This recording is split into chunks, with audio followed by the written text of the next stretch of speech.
improvement is to take this time out. And it is painful. It is painful to take this time out, but it's the only way to generate some momentum. The core elements in the process is the same every time. And it's what you'll see as we go around the walls. It's what's the aim and what's in scope. And in this one, as you'll see, the core aim was the improvement of Lister Ward. But then we extended that aim into things like pharmacy and bed management and discharge, which we'll see as we go through. So what's the aim? Then what you see as you go around the walls is something called the current state. And I'll talk to you a little bit about that as we go around. So the current state is to be able, anybody can moan about a process, anybody can talk about a problem, but I want to be able to quantify a problem. And very, very importantly, I want to move from a paradigm, the paradigm of we need more staff, we need more equipment, to perhaps there's some opportunity in the process that we've got. Perhaps there's some opportunity locked in our process. So we do a current state, and you'll hear the team talking about the current state and the opportunity within that. And then we go into the actual changes they've made. And there we implement 5 elements, and I'll remind you of them as we go around. There are 5 big elements. They're trying to improve the flow of the process, be that the care of the patient or the flow of the process to use the sluice. No matter what the process is, they're trying to improve the flow of the process. They're trying to underpin the flow of the process with their new standard work, their new baseline for how it works. And a couple of other techniques we'll talk about as we go around. Ultimately, the whole way we improve is we plan, we do, then we study if that's had the impact on the numbers that we want, and then we act. We either learn from what we've just done. Why didn't that work? We're all intelligent people. Why didn't that work? Why was our hypothesis wrong? Or hopefully celebrate success and try and improve some more. So that core thing about understand the aim, understand the current state, apply the method to improve the process, and this plan, do, study, act cycle of continuous improvement. Without further ado, I'll hand over to James, wherever he's gone, behind you, to do the proper introduction. Okay, so to start with, I just want to put this event in context. So please squeeze in. You need to be able to see stuff that's on the wall. You don't need to be able to see every detail, but to put it in strategic context. So you'll all have seen this diagram before, our 3-year plan. And in our first year, we're trying to deliver the constitutional standards, we're trying to get a good CQC rating, we're trying to move back towards financial balance, and we're trying to address our key estate risks. All of those areas are impacted by the stuff that we've been doing this week. So every area we will be having an effect on. In terms of our constitutional standards, one of our key aims is to reduce the length of stay on Lister and to improve the flow of patients through Lister so that we can move more patients through the system so that we can achieve constitutional standards. We want to improve the quality of care on Lister and the ability of the teams to provide that high quality care that they are desperate to provide. We're looking to save money, we'll talk more about money in a bit, and we're talking about the estate problems in that particular area. It sits within our 6 key objectives, and many of you will have seen this, some of you won't have done. This is our purpose pyramid, so it sets right from the patient at the top, absolutely the patient is first, and we will finish this event hearing from patients who have been with us for the week, through what is our vision, our mission, what are our values, what are our strategies, and underpinned by the Cares Plus improvement practice, and that's what we've been working in this week, is the Cares Plus improvement practice. So hopefully that just sets the whole thing in strategic context. What's been our aim? So as Alan said, we've had 2 focuses this week. We've had a focus on Lister Ward and the clinic that is run through that assessment ward, the ambulatory clinic. So we've been looking specifically at those 2 areas and what we can do to improve the ward and the clinic. But we've also been looking outside that at patient flow. So we've looked with a pharmacy team at TTOs and the process of stocking the ward for pharmacy and how we work through that side. We've looked at bed management and the role of the medical matron and what they are doing, both to help flow but also wider across the organisation. We've looked at discharge processes and the integrated discharge team. Now you'll see within this event that we've had a two-speed flow through it. We've had Lister, who we did an awful lot of preparation work with and an awful lot of in-depth work beforehand, who were ready and moving at high speed, and they've been out there making improvements as they've gone along, and you'll hear from those. But the other parts of the system are slightly further behind, so we started for them with mapping their current state and going into that in detail. So they're perhaps just running a slightly slower stream. You'll feel that as you go around the room and hear from different people, but all parts have delivered value. So what did we do? Well, we started off with an A3, that's our main tool for improvement, plan on a page, set up our A3, set the aim to establish a model area. What's a model area? Well, it's an area where you can see all aspects of the improvement practice actually happening. So the various aspects that we'll talk about on Lister around 6S, which is designing, sorting out and setting up the areas so that flow can happen, whatever the area is. We'll talk about flow. What does flow mean? It means things moving through a process. We'll talk about customer focus. We'll talk about all of the different elements of a model area, and that's what we've been trying to set up within Lister, and we are certainly getting there so that other parts of the hospital can come and see what does this actually mean, this improvement practice stuff. How does it look in reality? And the Lister team will be able to show them. We're also looking to improve the different areas that we've talked about. So we set our current condition and we looked at metrics that would make a difference, that would actually tell us whether we've improved. We collected data beforehand, and all the data is up here on the wall. It's in the 4 segments of the improvement practice. So delivery and timeliness, cost, people and quality. We looked at those metrics across various areas so that they could tell us something about Lister. And the key metric that I want you to keep in mind, at the moment we have an average length of stay on Lister for Lister patients of 94 hours. Our target is to get that down to 72. And a lot of the work that we've done has focused on, okay, so if we're going to get patients through this organisation more quickly, how do we do that?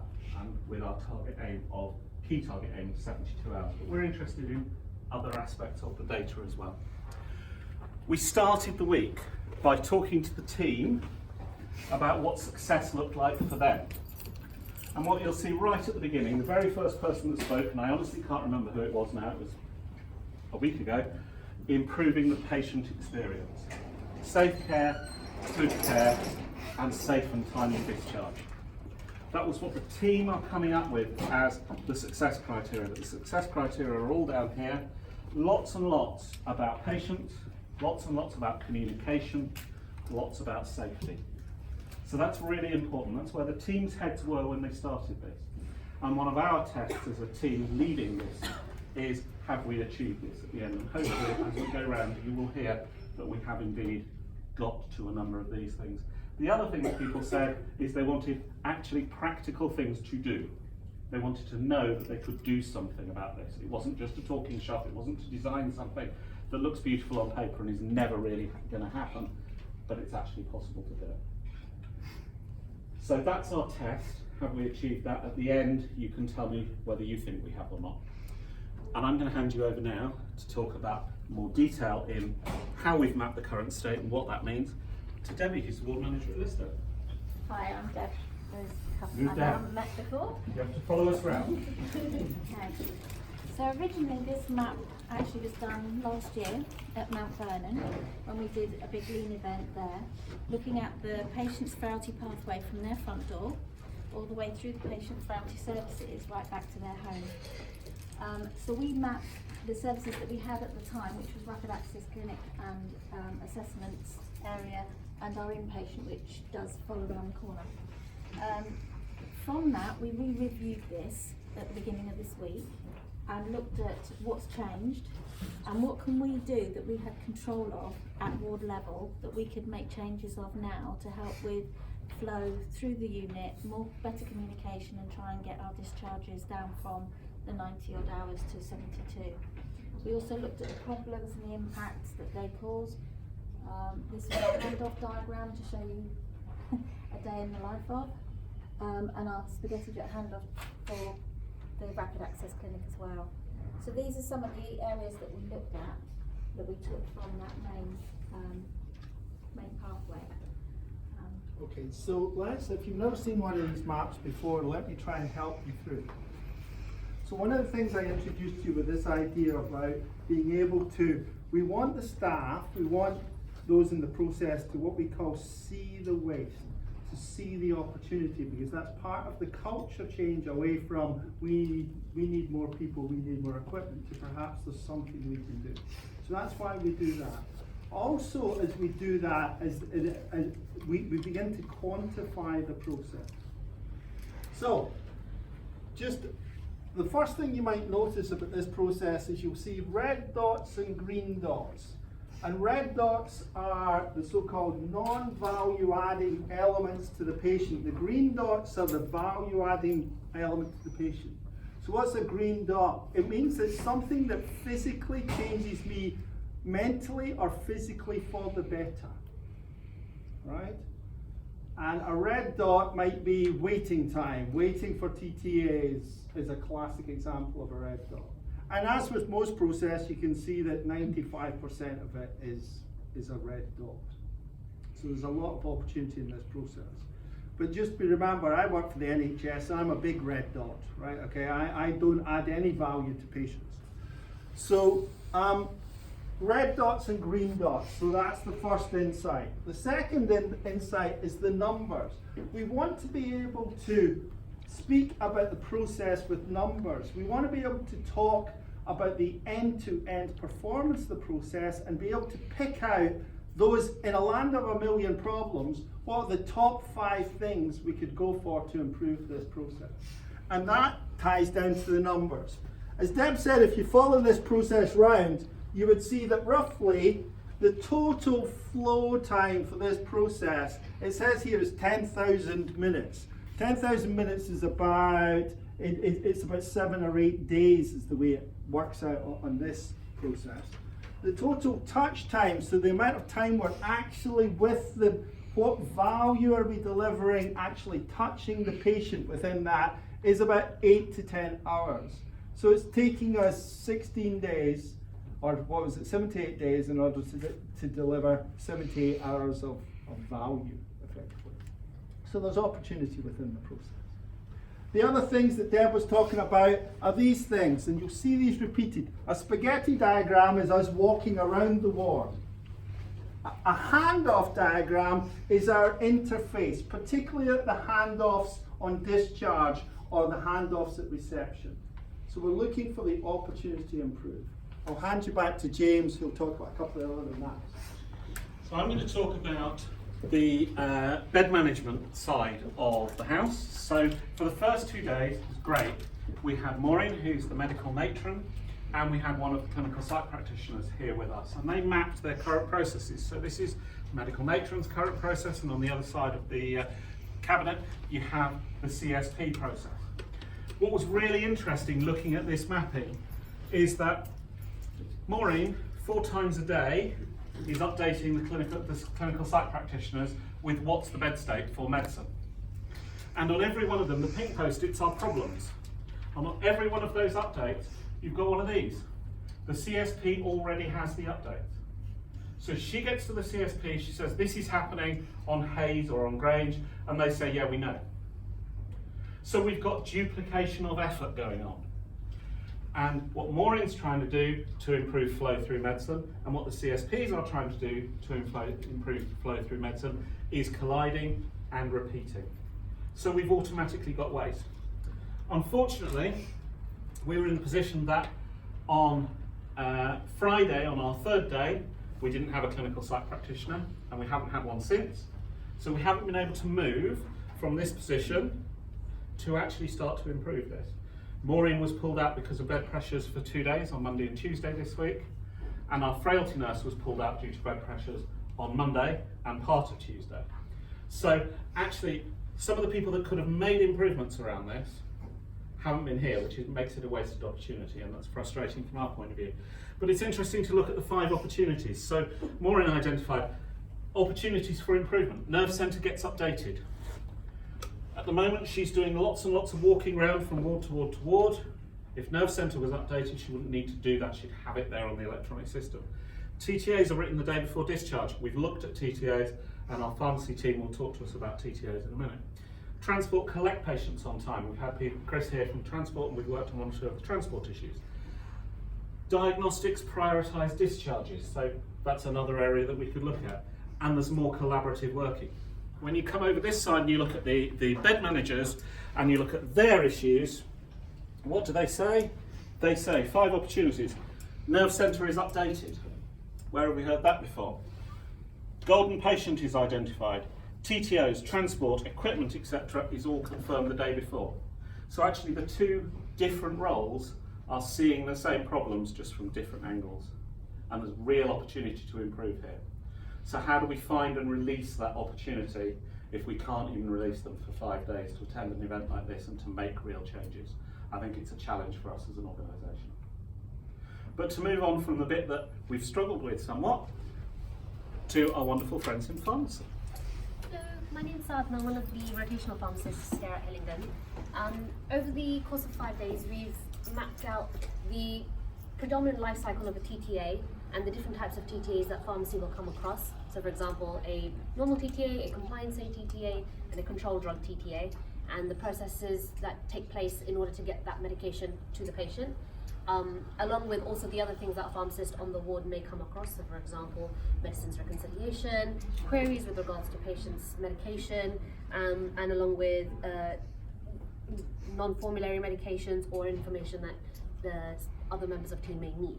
I've been told to predominantly focus on TTAs, so the main one up here is the TTA flow time. As you can see, a lot of the pink slips, which are the issues that we come across with regards to a life cycle of TTA, tends to be in the prerequisite, so the before a TTA is actually generated, and the way we've attempted to improve this will be mentioned later on. Our main 5 opportunities that we would like to do to help improve the TTA getting to the patient is getting TTAs written at least 24 hours prior to discharge. That would then aid in the 10 before 10 scheme, maybe getting more easy access for pharmacy to do the work on the ward, and also reducing the number of TTAs that are written between 12 and 2 when members of staff in pharmacy are relatively lower than the rest of the day. So I'll talk a little bit later about the things that we can implement to help improve that. Hello, I'm Jamie. I'm the discharge matron. So with the discharge team, we've kind of gone through two processes at the moment. So we've gone through one, which is a patient who's going to a nursing home placement, identified at the MDM, and then to the day of discharge over here. So that's the top section there. The second section is looking at the day and the night of the discharge coordinator. There are 58 steps within that process. And we touch probably about 313 people within that process, within the databases. The 5 opportunities we've highlighted are to identify clear roles and responsibilities of the IDT, to reduce the conference calls and the process of the information that's gathered on those, reduce duplication of work, improve communication between the IDT and the outer community, and to increase the staffing. We've got the hands-off diagram, which highlights that we give out a lot of information, but as a discharge team we don't get a lot back. And also, if we look at the spaghetti diagram, we can see that we spend a lot of time working with site operations on the processes within the site ops. However, we'd be much more effective if we was actually working with the wards and the processes within the wards. And then I'll pass you over to Alan. So now you've got a sense of current state, and remember what I talked about. So we can see the opportunity, we can speak with the opportunity with numbers, we can talk about our top 5 opportunities, which are not our top 5 gut feel opportunities, those are our top 5 opportunities. This is where it starts to improve based on the numbers. So there are 4, when I come to an area like this and I try to improve it, there are 5 big things, and I want you to look out for them as we try and improve. The biggest thing you'll hear is flow.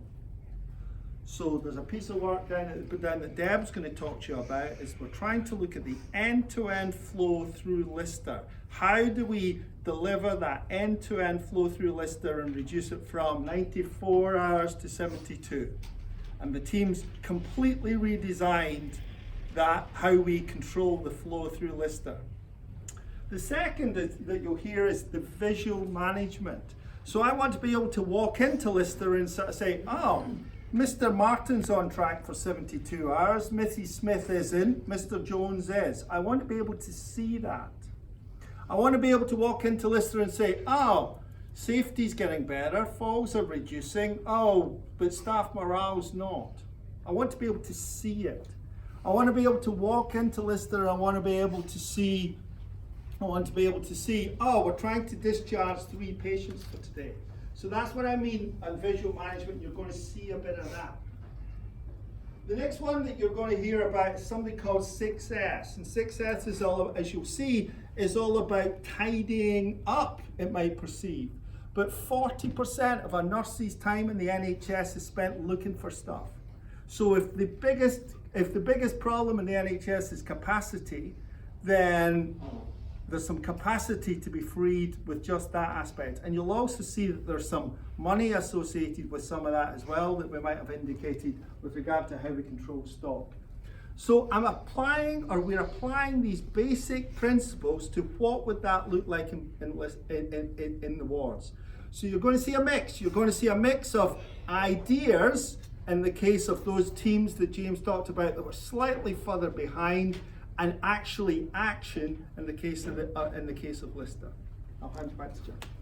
So I'm Jen, I'm the clinical lead for improving discharge. So after reviewing all our information here, we pulled all the pink post-it notes with the waste and ideas behind and picked out 3 themes. They were mainly admin, communication, staff. And I think what hit us most was if we can improve and get rid of some of the waste in admin and communication, we can also reduce our waste and concerns around staffing. One of the ideas we're having and we're in the process of sorting out is to have a daily targets board within the discharge team. So anyone coming in and for the team have clear communication of what's available. That includes anything from the number of D2A slots we have that day, the number that are discharged, the number that are cancelled. If they're cancelled, why were they cancelled? What ward areas and what escalation is needed. So we're collecting themes and we're continuing to improve our practice. We're going to be implementing daily huddles around the discharge team, which relates into all the information on this board. Other areas we looked at was having the cover for the ward MDMs, which we know is really important, but to support the Lister work is identifying IDT coordinators to link into the wards that pull those patients through the hospital. The other areas we thought about to improve with Lister is regarding their handback patients and helping continue that flow and not causing any delay in their discharge process. We have what we call an internal transfer list. We've updated the list to include an area to capture the Lister ward handbacks, and it's ready for trial from this week. And we also want to include a formalised handover process, so again we don't lose that information, to keep a better eye on it. For us, what's next is to go and implement and get our boards up and running, but also we want to engage with some time with the execs, just 10-15 minutes to look at some of our admin processes. There was a lot of duplication, there was a lot of work that actually isn't related to discharge that we do, and if we could free that up, we can, with the spaghetti diagram, redirect our staff onto the wards rather than doing the admin work. And then we also want to establish clear lines of collection for data. There's a lot of data around discharge, and at the moment we don't collect all of it, which would again link into these boards. So I'm just going to pass you back to pharmacy. So after identifying some of the issues that we came across from our flow chart on the life cycle of a TTA, we went back to the data to see how long it takes pharmacy to process a single TTA for Lister ward, and on average from January to August 80% of the TTAs are done within our allotted 1 hour time. Now what we've identified is that a lot of the time TTAs are either not written in advance or not written when pharmacy staff are available. So to accommodate for that, there may be a trial that we would like to do is for, at the moment pharmacy have a flagging system on ePro in which pharmacists flag and identify what TTAs are urgent, what TTAs will be done subsequently, and patients that don't have an estimated date of discharge. So for example, our red flags mean discharges within the next 24 hours, green flags mean a discharge that potentially will be done within the next week, and blue, no estimated date of discharge. So a trial would be to get the Lister doctors to update that system for us in order to free the time of pharmacy and pharmacy technicians calling the ward to identify who's going home, especially if they're not on the ward.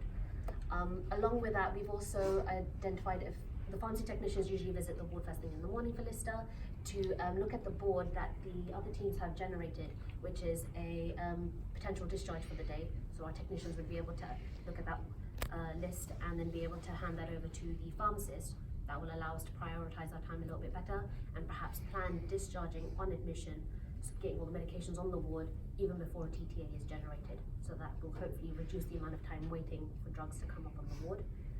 Another consideration is that what we're going to do is get TTA pre-packs on Lister ward. So I've got the current Lister pharmacist generating a list of potential medications that we could get as pre-packs on the ward, so pre-labeled medication, whether that's pain relief, antibiotics, things that may help speed up the discharge and allowing us to dispense on the ward. And in similar fashion to what other projects pharmacy have done, is to just make the pharmacy team a bit more cohesive, getting pharmacy assistants to help with dispensing on the ward, getting technicians to work towards better drug histories and getting things done earlier on in the admission as opposed to at the point of discharge, to help then streamline the whole workflow. So one of the things we looked at that was in our control was our board rounds, and we have 3 on this ward. We start off at 9 o'clock, and what we did is we looked at how we can streamline it so we get the maximum amount of information in a reasonable amount of time. So at 9 o'clock the nurses drive the board round, because obviously they have the new patient information, they will have any changes to things that have occurred overnight. We then have the therapist, coordinator, the doctors, the social workers, and the idea is to make sure we get them a proper update and we start looking at the EDDs for that day, possibly for tomorrow, and then the possible handback patients, which normally takes about 15-20 minutes, and then we would aim to update Nurse Centre. We then, obviously all the patients get assessed in the morning by the doctors, the therapists and the nurses, and then we then all meet up again at 11:45, where we revisit the ward round again, which is then driven by the consultant, following the consultant ward round. And then we then try and narrow down even further the discharges for that day. Sometimes some of the discharges for the next day can come forward, and how we manage those. The therapy coordinator gives us more collateral history about the patients. The nurses also can say where we are with certain tasks that need to be done to expedite discharge from the nurse's side, and then we have a social worker that can give us an update as well of where we are with packages of care. We then have generated basically a mini mental list of things to think about at this stage, you know, where we are with discharges, TTAs, transport, and things like that. And sometimes it's a point for talking, and sometimes it's just that we know where we are at that stage. And then we meet again at 3 o'clock, where we just come together and just recap over what's gone on in the day, and either inform people that there have been more discharges, or there are going to be more discharges, or any discharges that are delayed and for what reason, and then we revisit that. And each one would be, obviously we would get Nerve Centre updated after each meeting. I'll hand over to Gina for her to go through what we've also done with the admissions and discharges. I'm Gina, I'm a staff nurse on Lister Ward. So what our group came up with is a handover sheet that we put in the admission pack of when patients come into the ward. So with all this detailed information, it will be better, good information to pass on to the MDT. And also in the admission pack, we've come up with a patient relative welcoming letter. So this describes the journey throughout the 72 hours of the ward and what's expected. And also we've come up with a discharge checklist that we're going to use for patient going to the discharge lounge. And this will help us with the safe discharge and a timely discharge, and also prevent unnecessary readmission that hopefully we'll be using hospital if that works. I'll hand over to Ruthina to talk about the social work side. Good afternoon, my name is Ruthina McIntyre. I'm a social worker working for the London Borough of Hillingdon. Just to talk you through my day, Lister is in a unique position where they've actually got a dedicated social worker for their team. I come in the mornings and I open Nerve Centre, ePro, and the council's computer process, which is called Protocol. The reasons that I do that is that I check all the patients that's on Lister, AMU and SAU to see whether or not they're known to us. If they're known to us, I look and see whether or not they've got services already in place. Have they got another dedicated social worker who is looking after their needs? I will then update all of that on the nerve centre, including the telephone number for the care agency who's actually attending that person. If there's any safeguarding issues regarding that patient, I will also put the outcome of the safeguarding. Is it safe for the person to return back where they come from, or do we have to find them an alternative place of safety? I then go to the 9 o'clock handover, and as it's already been explained, that is nurse-led, and any potential discharges or safeguarding concern may be flagged up to me. I'll then go to AMU, come back, and there's probably a message sitting on my desk about somebody who needs to be discharged that day. So I will have to return back to Lister and assess that person, sitting down, taking notes and everything, and going back to my office. By then, it's time to go back for the quarter to 12, handover. And then it's a continuous process because I have got to type up a 13-page assessment for my managers to authorize anything that I require. And at the moment, that process is on the IDT computer. So I'm wasting a lot of time going backwards and forwards. Today, with this week, we've identified that I could actually use 2 computers on Lister. So the protocol program is going to be put on that computer. So I can actually stay on Lister and do my assessment there and type up my assessment. And if I've got any family meetings, I can actually be on the ward rather than leave what I'm doing to go backwards and forwards. I've actually identified that could save me about half an hour. Whilst putting this pack together with Gina, one of the things that she told me that you actually put in there is the bed rail form. So I've sort of said to Gina, oh, I take it that you do a mental capacity. Because having bed rails is actually classified a restrictive device. So somebody should have a mental capacity assessment to make sure, because they are unable, we're actually restricting them, so it's deprivation of liberty. So that was a learning process today for all of us as well, so that we can put that through.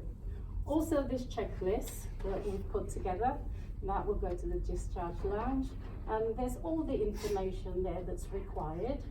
That saves anybody having to come back because packages of care were not confirmed.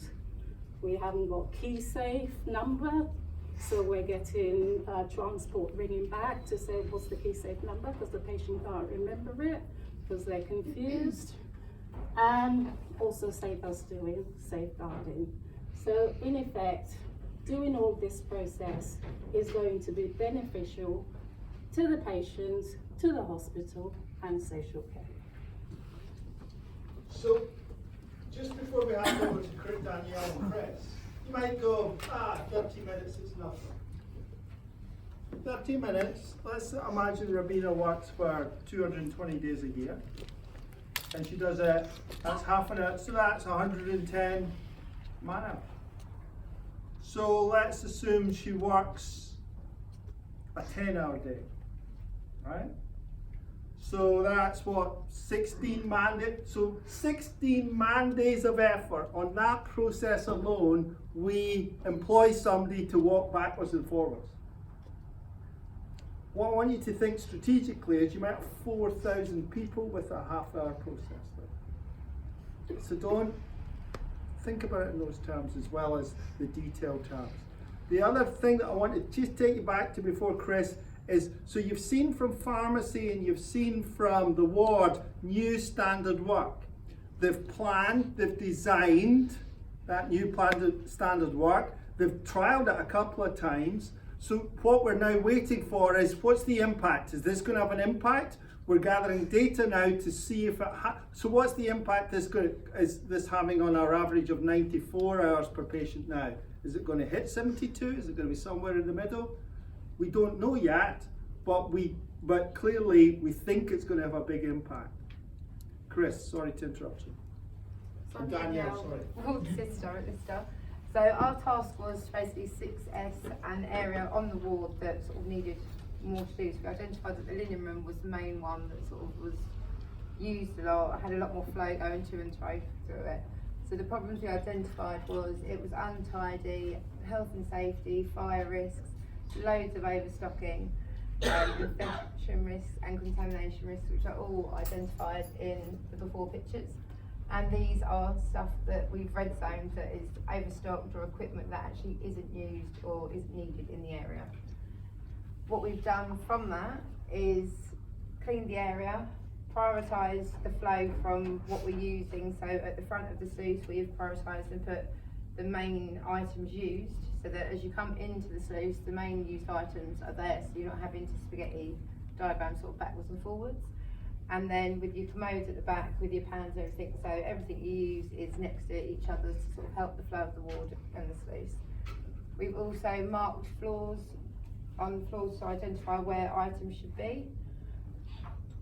6S board has been made and hopefully is going to start to be used with audits, daily audit signing, pictures of how we like the layout to be, and information. And shelves have been relabelled, restocked, and the linen rooms also come into it where stock that was in the sluice could actually go into the linen room, so we 6S the linen room as well. Benefits of this is obviously the high flow used items at the beginning, better stock management, reduce of waste. Chris is going to go through some figures that we've worked out with regards to the waste that we had with stock, overstocking and understocking. And what we're going to do next is continue the 6S in other areas of the ward, to continue it going through to help increase the flow, educate all staff with regards to maintaining the 6S and maintain stock management to ensure no overstocking. And Chris is going to go through some figures. Okay, so we did a little bit of work on one of the tasks associated with the sluice room. So the HCAs and the nurses would go and collect a commode to the patient and the whole process of cleaning it, and track the flow just to see what the impact was before and after. So the original process took 70 steps and a total of 8 minutes to complete the full task from patient back to the sluice and cleaning. Once we implemented our changes within the sluice, making sure the priority items were at the front, we managed to get that process down to 50 steps and a total of 5 minutes.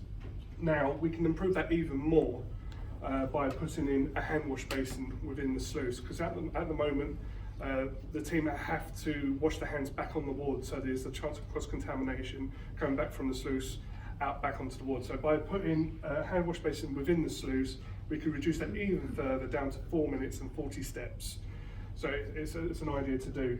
So with the red zone, the amount of overstock that we had and the quantifiable measures of reducing the flow for moving a commode, it had a quantifiable effect of £12,000 just for Lister, which is costing Lister. So if we use Lister as a base for the whole trust on all 24 sluices, if they were suffering the same issues or similar issues, it would cost the trust £144,000 a year just on that one task. So putting it in perspective, we could get 5 nurses into the trust, we could get 8 HCAs back into the trust. Time-wise, it's 290,000 hours a year that were wasted on that one process. So it's a lot to take on and think about that one task that we could save a lot, basically. And I'll pass you guys over. Back to Danielle. So we're back around the corner. Coming around this way, folks. Back around the corner.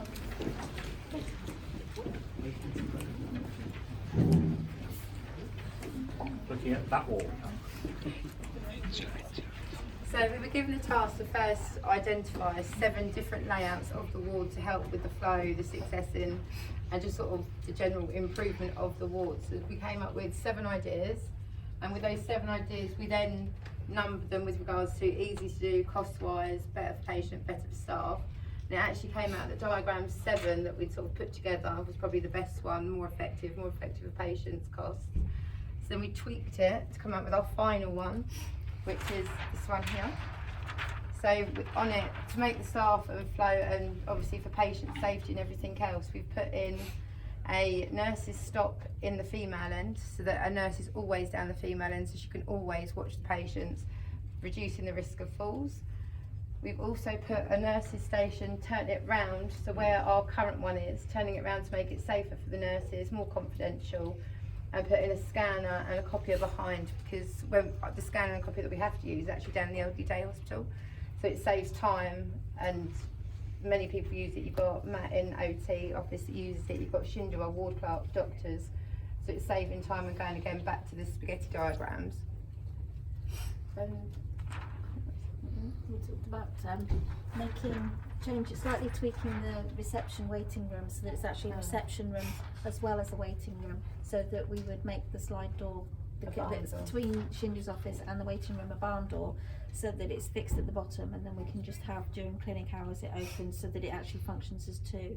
We did look at swapping offices, but we thought that if Shindu was up at where I am at the moment, it would literally jam pack the front door so that we wouldn't have flow coming in and out. So this would be a much better option, so the patients would go straight into the waiting room, whereas at the moment they currently go past to go to Shindu's office and then they go back again. We also looked at, with the clinic as well, is the fact that the outpatients have to go through the ward to either the men's toilets or the ladies' toilets. But we actually have attached to the doctor's clinic room a bathroom, a toilet. So we thought if we have 5 filing cabinets removed from our storeroom, which don't belong to us, massive hint, that we can actually use that as storage for our IV stands. So then we could literally have an access through this slide door, and have a doorway put in this partition wall, so that our outpatients can literally use this bathroom for any specimens that we need to have, or if they just need to spend a penny. And also it's big enough for wheelchair users as well. So that's another one that would help with flow as well. We also talked about having this nurses stop here as well. I don't want any RCAs or SIs, and one of the biggest problems is when sometimes our nurses are here having to run to the nurses station back and forth to get work, to get photocopying, to discharge a patient, and the HCA might be behind the curtains. It does increase the risk tenfold for patients falling. So that's one of the impacts that this would have. So what we then did was have 5 females and 5 males, so we would still have the ability to have the 10 patients on the ward. So yes, that's a few other tweaks that we talked about as well. And then we made a shopping list. Sorry. So on the shopping list we've got change clinic signs, so by Shindu's office, taking that one down, put it in where the barn door is. Making the sliding door into a barn door, so that where you've got the waiting room, you've then got reception. Permanent floor markings within the sluice and potentially on the ward. Permanent stock labelling in the sluice, store and linen. New wash basin in the sluice. Access to hot water throughout the ward. More storage, a bigger sluice. A separate stock room attached to the sluice for extra staff. Move the female patient toilet away from the sluice area, or put a lock on the sluice door just so that patients can't actually access it, because we do have patients that tend to wander. Bigger cleaning cupboards so that we can remove the cleaner's trolley out of the clean store. Decorate the areas, so obviously liquor paint just so they don't look tatty. Remove the 5 filing cabinets from the other storeroom to make more storeroom for the hoist, IV stands and any extra store we need. Second access to the toilet for the clinic room for the sliding door. A new nurses station in the male end and a nurses stop area fixed in the areas within the female area. So the key thing associated with any shopping list items is we're not naive. we must justify that cost based on its removal of waste or in the improvement of quality. So something as simple, the one that rings in my head is the one around the corner that Chris has just talked to you about the sink, right? So the sink itself, what did he say? You know, so it would save in staff time the equivalent of about 16k of staff time. We're paying 16k for people to walk backwards and forwards to wash their hands to the sink in staff time. And clearly there's a quality issue associated with it. So there's both a delivery, operational benefit, a quality benefit, and that's what I want, and similar for things like scanners and all those sorts of things. So the key thing is that we want the staff to be justifying or making a mini business case, if you like, based on the waste that they see, because nothing's for free, and we understand the big picture of managing the finances of the trust. One very quick thing round the corner, you can look at it on the way out. As you saw with bed management, the process kind of stalled. But having put my nose round into that bed management area, the thing that I would reflect upon is that core principle of visual management that I'd like to see in bed management. So I want to be able to walk into that room and I want to be able to see the status of process flow all the way along the process. I want to see the targets that team's trying to achieve today so that it can reflect on them and say, well, why didn't we hit those targets today? What was it that stopped us? Because it's that question that allows us to improve. And I want to be able to walk in and I want to see the metrics for bed management improving. Those that might be different from the metrics for flow management in the trust. So there is an opportunity within bed management that perhaps deserves a day or so of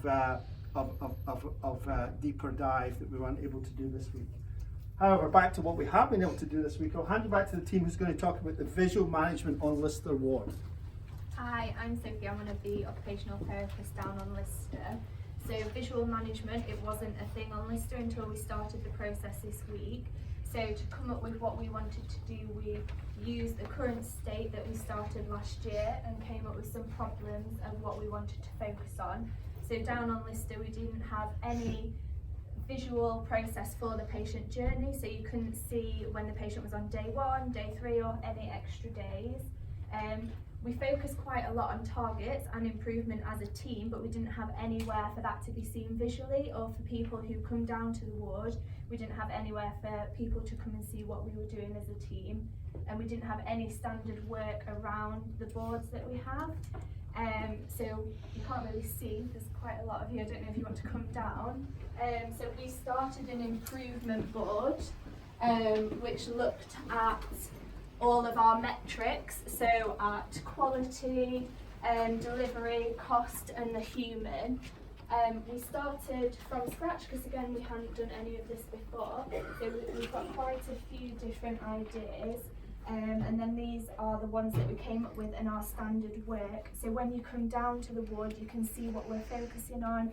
You can see if we're hitting our targets for EDDs. You can see if we're hitting our targets for morale of staff.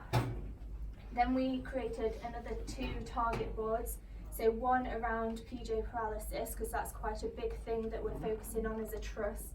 It also helps with everything that we're looking at. So it helps with patient flow, it helps with increasing mobility, getting people out of hospital quicker. So we created a target board that everyone on the ward can use, from the HCAs, the nurses, the therapists. So we put that up on Friday and people have used it over the weekend, so we've started to collect data around end-PJ paralysis. We've also put up a target board for discharges. So on Lister, we aim to get as many people out as quickly as possible. So we've got a target board. So we'll say, today we want 3 people out today.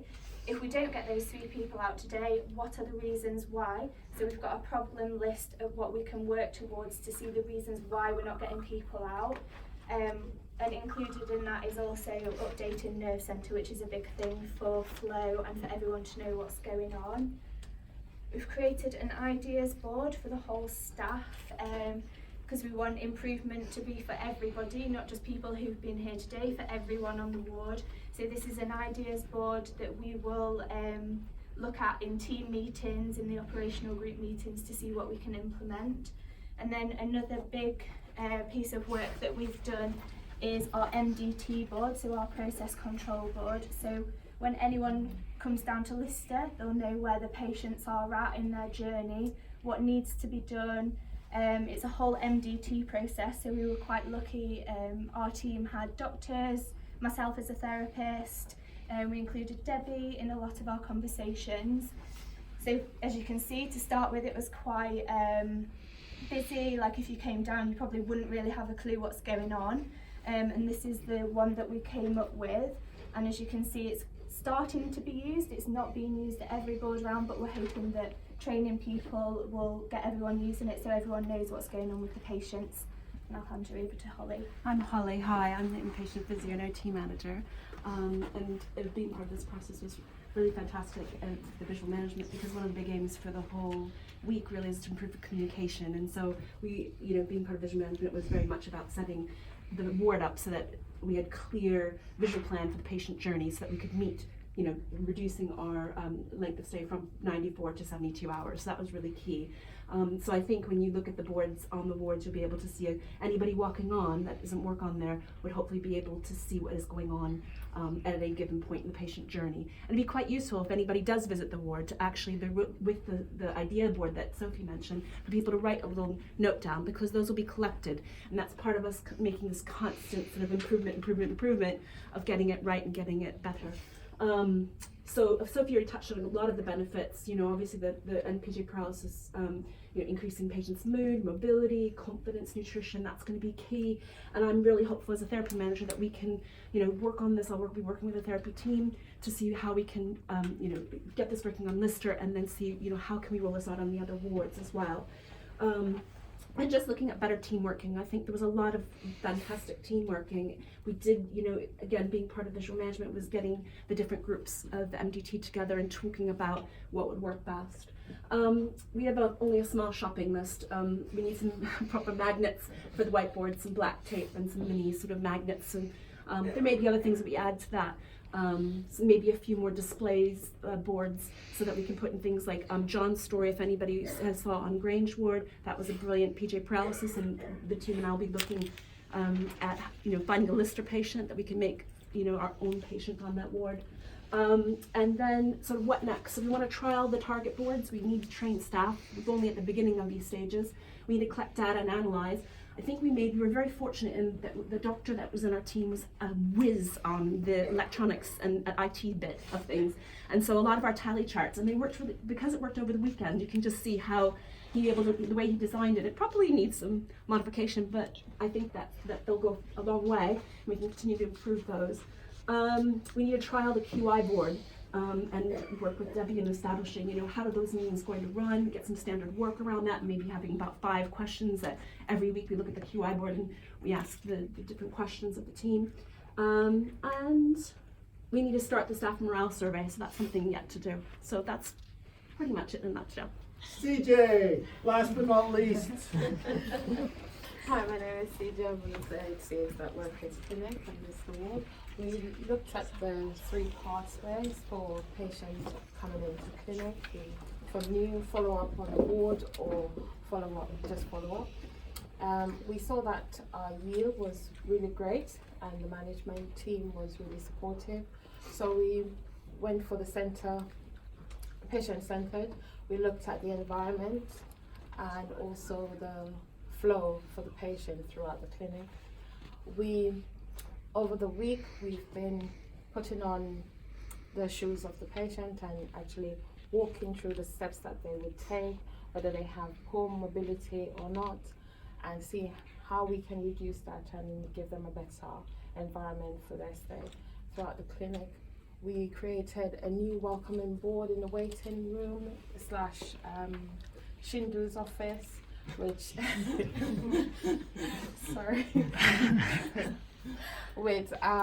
which will in the future have photos and names of doctors as well, so the patient can recognize who we are. We also marked out the layout and fixed the location, because on the ward some of the equipment are used for the clinic as well, so we make sure that there's a specific area that everybody knows when they use it. This is where it goes back again. We've introduced the 6S for the waiting room, the equipment area, Shindu's room, as well as the clinic areas, which is really great. Some of the staff have said that that's a big change, but they're willing to comply with it. We've designed a tracking board to see where the patient is. One of the things was that when Debbie come around to see where clinic is, she didn't know which patient was in where or where they're on the chart. So just creating a board with green magnets and red magnets to see where the patient is and whether we need to review it. We designed an improvement board as well, so that we can look at what we've done throughout the week and see where we can make improvements. The benefit was that the ease, as Daniel said, with the toilet for the patient, I think that was really a great one. The clinic room flowed, and the other HCAs that worked at the clinic said it was really good, because the mobility of the patient sometimes is not very great. And the reception area is consistent with the reception area that is around the hospital for outpatient clinics as well. The things that we would like to do next is to introduce the board to the consultants and see what their thoughts are, and see how we can better train ourselves and also them, so that we can use it together. Continue with the 6S in the ward clerk's office and the clinic room. And also we recommend the improvement with the toilet facilities, if we can get them done. The adjustment of the ward clerk office to change the layout of her room. And we would like to ask for the charity to improve on our decoration. We have nothing in the clinic as yet, but the room is just there, so we need some oomph in there. And to also improve our visual arrival for the patient, so they see where clinic is, where the toilet is, and maybe the lines on the floor as well, as Daniel was saying. And that's it from my side. Alan, Dr. Allen, please. Thank you, CJ. Really good. Okay, so I'm sure you're utterly, woof, what was all that about? So the good news is we've prepared a little guide. So all that this document does is it goes through each area, what the team have done and what they're trying to do and why, and what the next steps are.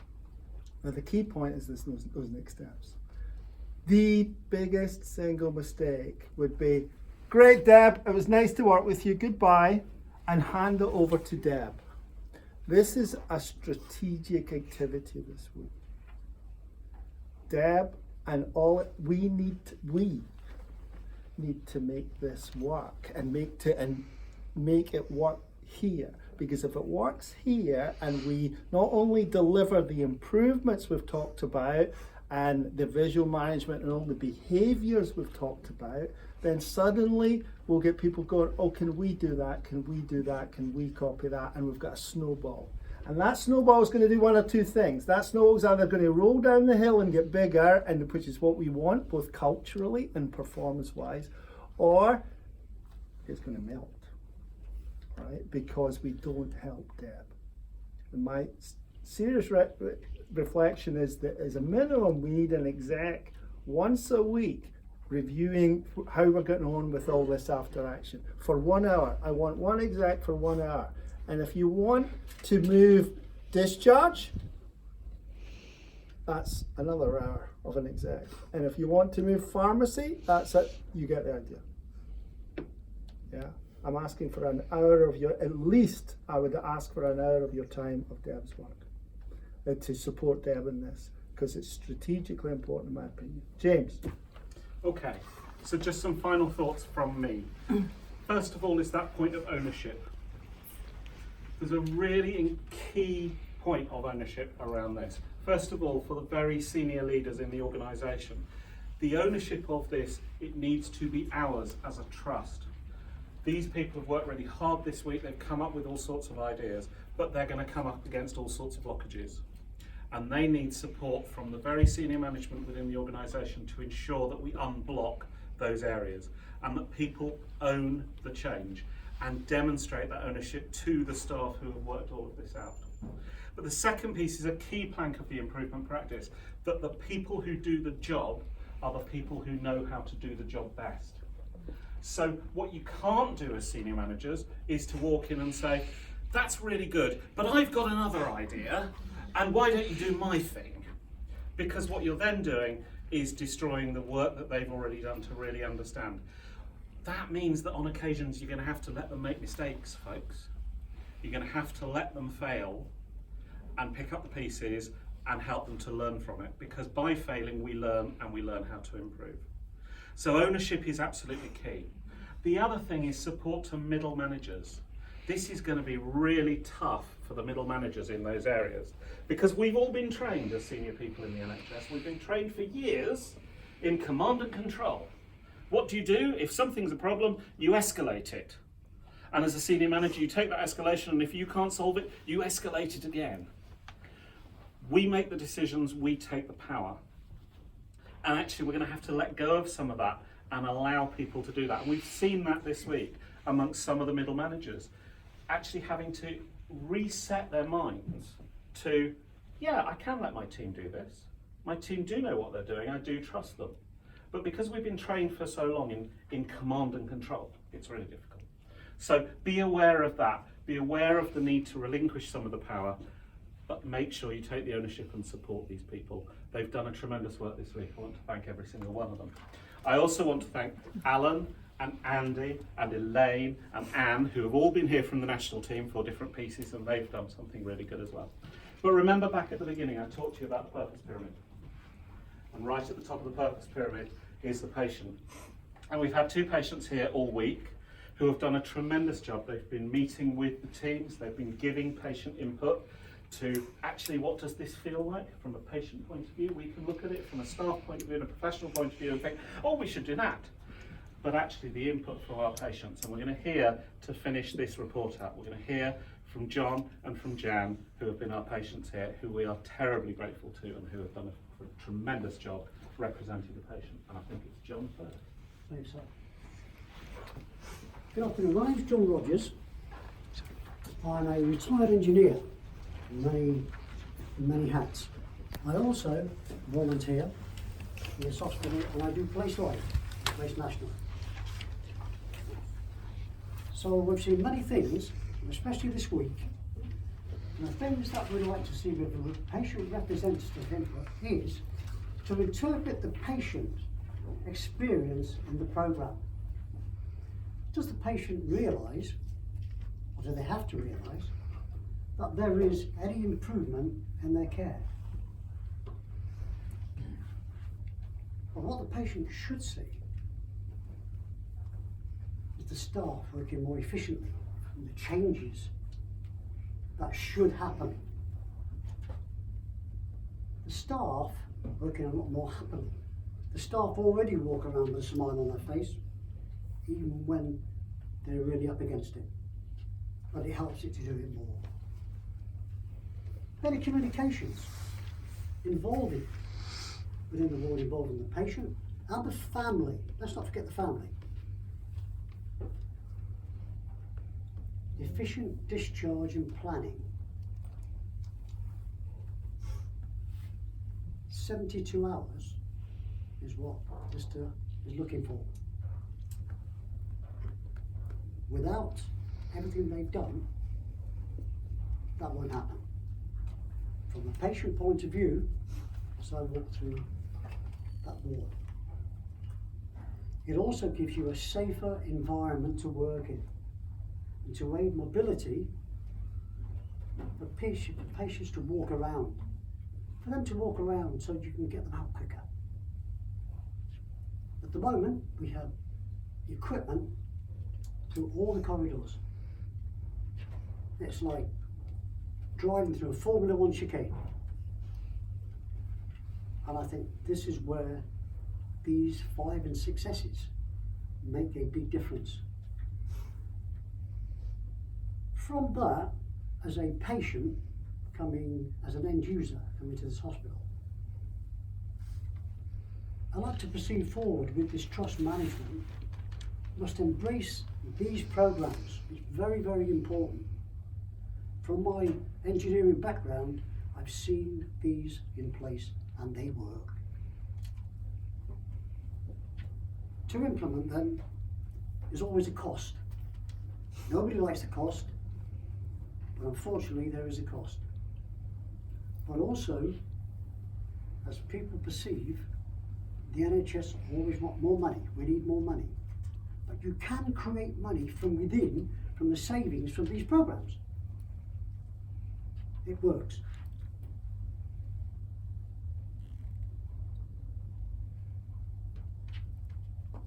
As a Hillingdon,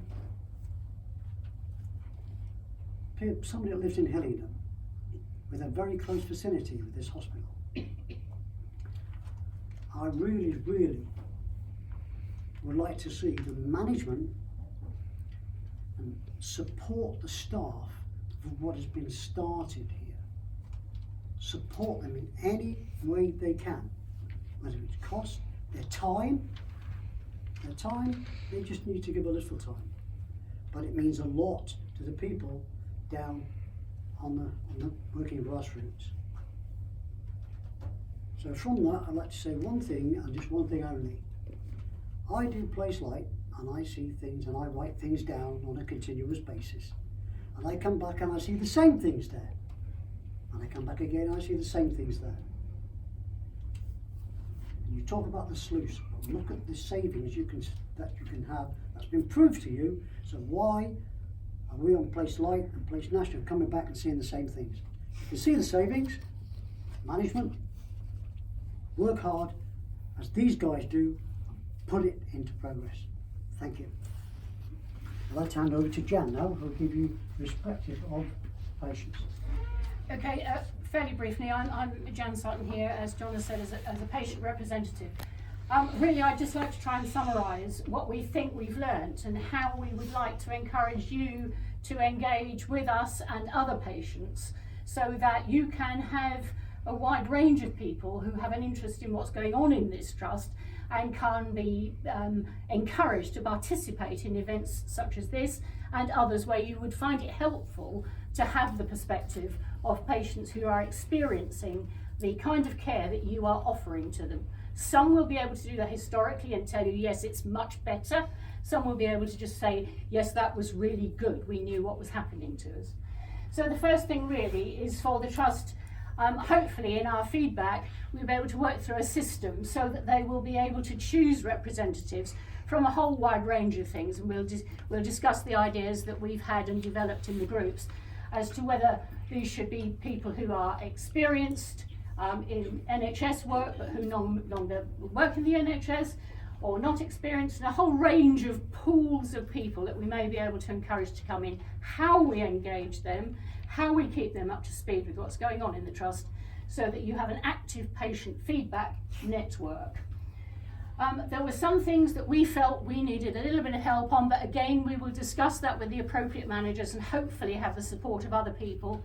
We need a little bit more information before we come on these courses, because you speak NHS, we don't, and we need to know just a little bit about how we actually hear what you're saying, because it can mean different things to different people. Not too difficult to do, wouldn't take too much time, but now we know we can actually plan something like that. There are one or two other things, again, timetable commitments. Everybody sort of assumes you're retired, that's fine, you've got a week. Well, I haven't, I don't think John did. And this isn't just a week. This is now expanding so that we can share with other people what we've learnt on this week and encourage them. So there's quite a bit of work to be done there, and you will, the execs and the senior teams will need to support that. So what are the patient experience at the end of that? We're actually right back to where we were, because what the first thing we did was up there, that the patient should feel safe, that the care should be good, and that the discharge should be safely and clearly planned. If I was a patient, That's what I want. I don't really care how you got there, but if you got there and I felt safe on the end of it, that'd be great. Thank you.